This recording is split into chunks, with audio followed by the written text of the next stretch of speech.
Buenas tardes o buenos días para todos. Para nosotras como equipo es un placer y un honor estar aquí presentando nuestro proyecto y trabajo de investigación, el cual se titula La inclusión desde la voz del estudiante, experiencias cotidianas de diversidad en una institución educativa del municipio de Chicorodo, Antioquia. La educación inclusiva se ha consolidado progresivamente como un enfoque pedagógico y normativo orientado al reconocimiento, valoración y atención de la diversidad presente en los contextos educativos.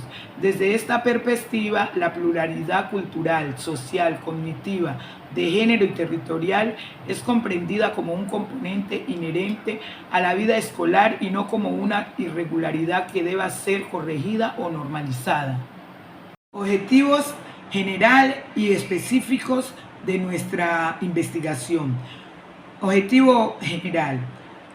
El objetivo general de nuestro proyecto es comprender cómo los estudiantes viven y perciben la inclusión y la diversidad en sus experiencias escolares cotidianas, el día a día, lo que ellos viven en la institución educativa Gonzalo Mejía de Chicorodo. Los objetivos específicos. 1. Analizar cómo las percepciones y las vivencias de los estudiantes reflejan las dinámicas de inclusión y diversidad presentes en las experiencias escolares en la institución educativa Gonzalo Mejía de Chicorodo. Identificar las percepciones de los estudiantes sobre la inclusión y la diversidad en la institución educativa Gonzalo Mejía de Chicorodo.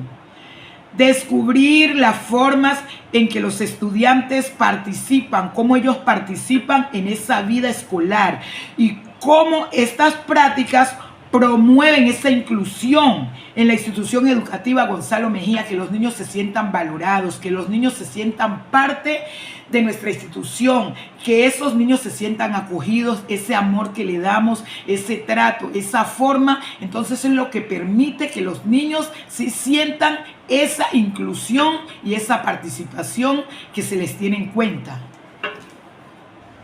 Buenos días para todos, mi nombre es Andrea Ibarra. Continuando con la presentación, abordaré el capítulo 2 correspondiente al marco de referencia y posteriormente el capítulo 6 relacionado con las conclusiones de nuestra investigación. En cuanto al marco de referencia, se realizó una revisión de antecedentes internacionales, nacionales y regionales relacionados con la inclusión educativa, la diversidad y la participación estudiantil. A nivel internacional se analizaron estudios desarrollados en países como Chile, España, México y Ecuador, los cuales evidencian que la inclusión educativa continúa siendo un desafío para todo el sistema educativo y resalta las necesidades que generan estrategias que favorezcan la participación de todos los estudiantes, reconociendo la diversidad como una riqueza y no como una limitación. A nivel nacional, los antecedentes consultados muestran que aunque Colombia ha avanzado significativamente en materia de normatividad inclusiva, aún persisten muchas barreras actitudinales, pedagógicas e institucionales que dificultan una participación efectiva del estudiantado. Estas investigaciones permitieron comprender la importancia de escuchar las experiencias y percepciones de los estudiantes para identificar las verdades dinámicas de inclusión y exclusión que presentan en las instituciones educativas. En el ámbito regional y local se revisaron investigaciones realizadas en el Urabá antioqueño y específicamente en el municipio de Chicorodo. Estos estudios evidencian que existe una brecha entre los discursos institucionales de inclusión y la experiencia que viven diariamente los estudiantes dentro de la escuela, lo cual reafirma la pertinencia de nuestra investigación. Respecto al marco teórico, la investigación se fundamentó principalmente en los planteamientos de la UNESCO sobre educación inclusiva, entendida como un proceso orientado a garantizar la participación y el aprendizaje de todos los estudiantes sin discriminación alguna. También se retomó la teoría de la justicia social de John Rawls, la cual plantea que la educación debe garantizar igualdad de oportunidades para todas las personas, y también la teoría de la participación de Paulo Freire, quien destaca la importancia de que los estudiantes sean sujetos activos dentro de los procesos educativos. Esta teoría permitieron comprender La inclusión como una construcción social que requiere reconocimiento de la diversidad participativa, activa y equidad educativa. En cuanto al marco conceptual, se trabajaron conceptos fundamentales como inclusión educativa, diversidad, participación estudiantil y experiencia escolar, los cuales orientaron el análisis e interpretación de la información recolectada. Finalmente, en el marco legal se consideraron referentes normativos como la Constitución Política de Colombia de 1991, la Ley General de Educación de 115 de 1994, la Ley 1098 del 2006, el Decreto 1075 del 2015 y el Decreto 1421 del 2017, normas que respaldan el derecho a la educación inclusiva, equitativa y de calidad para todos los estudiantes. Esta investigación se desarrolló bajo un enfoque cualitativo de tipo descriptivo e interpretativo con un diseño de investigación-acción, el cual se centra en comprender una realidad específica educativa. Nuestra población objeto fueron niños y niñas estudiantes de una institución educativa del municipio de Chicorodó, Antioquia, donde convergen expresiones de diversidad cultural, social y educativa. Se utilizó un muestreo intencional, el cual es propio de la investigación cualitativa, los cuales pudieran aportar narrativas significativas sobre la inclusión y la diversidad. Se trabajaron categorías analíticas, las cuales fueron dadas a medida que el proyecto fue avanzando. Las categorías centrales que se utilizaron fueron educación inclusiva, diversidad, voz del estudiantado o percepción de las experiencias escolares. Los resultados evidencian una percepción sobre la dinámica escolar, de cómo aceptan ellos a sus pares, a sus familiares y a sus docentes.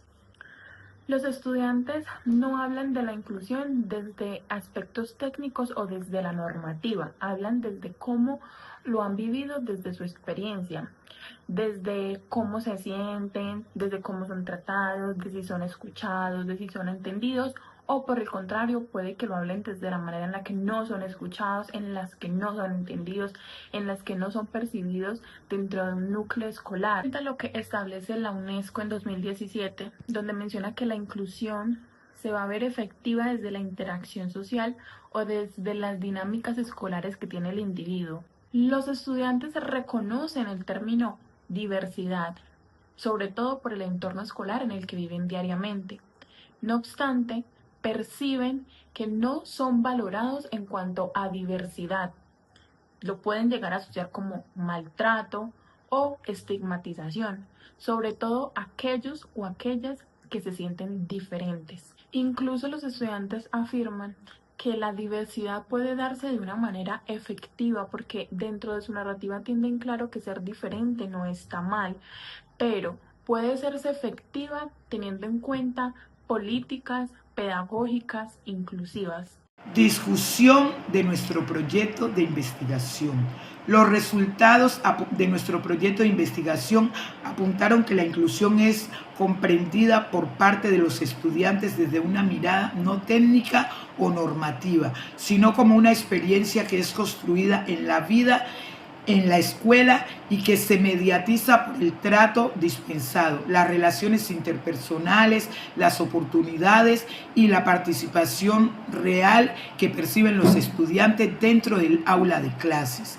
Este resultado lo corrobora Vanegas en el 2016, que son los estudiantes quienes evidencian que el estudiantado comprende la inclusión a partir de una experiencia cotidiana. Cotidiana quiere decir es sobre todo lo vivido, sobre todo aquello que tiene que ver con el reconocimiento, con la participación y con las relaciones que produce el contexto escolar. Entonces nosotros como docentes dentro del aula de clase somos los que tenemos que impartir esa inclusión, ver que esos estudiantes se sientan valorados, que se sientan reconocidos, que se sientan enamorados, que se sientan amados. Porque a veces el mismo docente dentro del aula de clase es el que discrimina, es el que excluye. Entonces nosotros tenemos que empezar a esas barreras, irlas quitando, que el estudiante en sí se sienta apetecido, se sienta querido, quiera ir a la escuela, quiera estar en su salón de clase. Coinciden con lo que sostiene Susinos en el 2012, que apunta que escuchar al estudiantado es esencial para la comprensión de la inclusión en otro lugar diferente que no sea el discurso institucional, optando por considerar a los estudiantes como sujetos que construyen significados sobre la propia experiencia educativa. Porque es que a veces los estudiantes nos llegan, profe, mire, está sucediendo esto y esto, y uno le dice, ay no, yo no tengo tiempo. No, hay que escuchar. Nosotros como docentes tenemos que escuchar a nuestros estudiantes, tenemos que dedicarle tiempo, tenemos que saber ellos qué nos están diciendo, porque luego eso se puede convertir en un problema más grave. Y es desde allí también cuando inicia la exclusión, cuando un docente no escucha a su estudiante. Entonces el estudiante se va sintiendo como excluido, no se siente reconocido, no se siente importante. Entonces nosotros tenemos que empezar a quitar todas esas barreras que existen y a corregir. Si en un momento lo hemos hecho, no seguirlo repitiendo y tratar de valorar a nuestros estudiantes. Ahora bien, respecto al capítulo 6, correspondiente a las conclusiones, se logró establecer que los estudiantes comprenden la inclusión principalmente a partir de las experiencias relacionadas con el respeto, el reconocimiento y la posibilidad de participar activamente dentro de la vida escolar. Asimismo, se encontró que los estudiantes reconocen la diversidad como una realidad presente en la institución educativa. Sin embargo, también identifican situaciones de discriminación, exclusión y estigmatización que afectan las relaciones escolares y limitan la participación de algunos compañeros. Otro hallazgo importante es que los espacios de participación estudiantil que existen son muy pocos o en muchos casos no generan una necesidad real de las decisiones institucionales, por lo que es necesario fortalecer mecanismos que permitan una participación más significativa. De manera general, la investigación nos permite concluir que la inclusión educativa no depende únicamente de la existencia de políticas o normas, sino de las prácticas cotidianas que relacionan, ¿no?, los humanos y el compromiso de toda una comunidad educativa para reconocer y valorar la diversidad. Una de las limitaciones presentadas, aunque ustedes fueron mencionadas anteriormente, es la disponibilidad del tiempo para la recolección de información y que fuera un poco más amplia. De la misma manera, las dinámicas institucionales, ya que tuvimos que acogernos a los horarios de la institución. La investigación aportó prácticas para el fortalecimiento de medidas pedagógicas para temas de inclusión y diversidad. Y en cuanto a temas pedagógicos, aportó que se puedan realizar más estrategias, el cual prueba contribuir al fortalecimiento de dichas prácticas. En cuanto a sugerencias para otras investigaciones, se sugiere que se sigan haciendo y se sigan desarrollando investigaciones en donde incluya la voz del estudiante, la percepción y las dinámicas escolares, y de la misma manera que se incluyan las voces de los docentes y de los directivos. La presente investigación permitió comprender que la educación inclusiva no únicamente se puede comprender desde la normatividad institucional o desde un mandato, sino desde la calidez humana. Es importante hacer énfasis en que la diversidad y la inclusión se van emergiendo y van fluyendo desde las dinámicas interpersonales que van construyendo el estudiantado durante su paso estudiantil. También fue importante conocer la voz del estudiantado, dado que permite que él se sienta valorado, que se sienta respetado y que se sienta incluido en las dinámicas institucionales.